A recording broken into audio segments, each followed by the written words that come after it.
आता हे सगळ्यात महत्त्वाचं आहे. आत्तापर्यंत तुम्ही पाहिलं असेल की आपण वेगळी टेक्नॉलॉजी वापरून वेगवेगळे सॉफ्टवेअर वापरून जे नावांमध्ये गडबड आहे, जी इपिकमध्ये गडबड आहे, जे ॲड्रेसमध्ये गडबड आहे, हे सगळं आपण पकडू शकलेलो आहे. पण आत्तापर्यंत एकच सॉफ्टवेअर आहे इरोनेट नावाचं, मला वाटतं त्याचं नाव ECNET केलेलं आहे, जे स्वतः निवडणूक आयोगाकडे आहे. ते एक गोष्ट पकडतं, ते म्हणजे फोटोचा प्रॉब्लेम. फोटोचा प्रॉब्लेम हे किती याद्यांमध्ये आहे, किती लोकांच्या मतदान कार्डवर आहे, हे अजून आपण पकडू शकत नाही. त्याला आपल्याला यादी वाचनच करायला लागतं आणि म्हणून इथे आपला आकडा कुठचा आलेला नाही आहे. हे फोटोज इथे भुरकट केले नाही आहेत, हे असेच फोटो आहेत.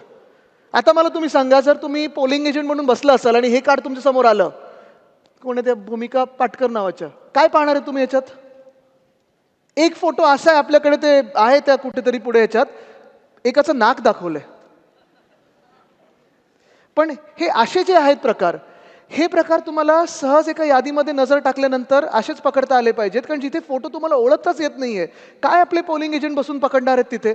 बरं, ह्याचा आकडा पण नाहीये. म्हणजे जो पहिला आकडा मी बोललो ना स्टॅटिस्टिकल अनॉमलीचा 19,333, हा आकडा फोटो जिथे नाही आहेत किंवा फोटोची गडबड आहे हे सोडू नये. म्हणजे असे अजून जर पकडले तर साधारणपणे वरळीच्या मतदारसंघामध्ये जी गडबड आहे, जे मतदार यादीमध्ये गडबड आहे, तो आकडा 22,000 ते 23,000 पर्यंत पोहोचू शकतो.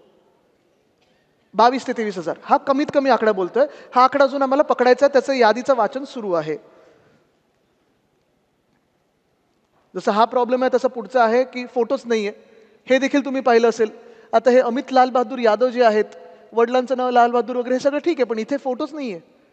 हे पण तुम्ही पाहिलं पाहिजे, कारण इथे एपिक आहे, ठीक आहे, मतदार यादी कुठची आहे हे पाहिजे, हे सगळं आहे, पण फोटो नसेल तर तुम्ही ओळखणार कसं आहे ना?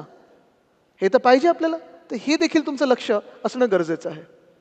आता isakal.com आहे देशातील नंबर 1 ची मराठी न्यूज वेबसाईट. प्रत्येक अपडेटसाठी isakal.com ला नक्की भेट द्या.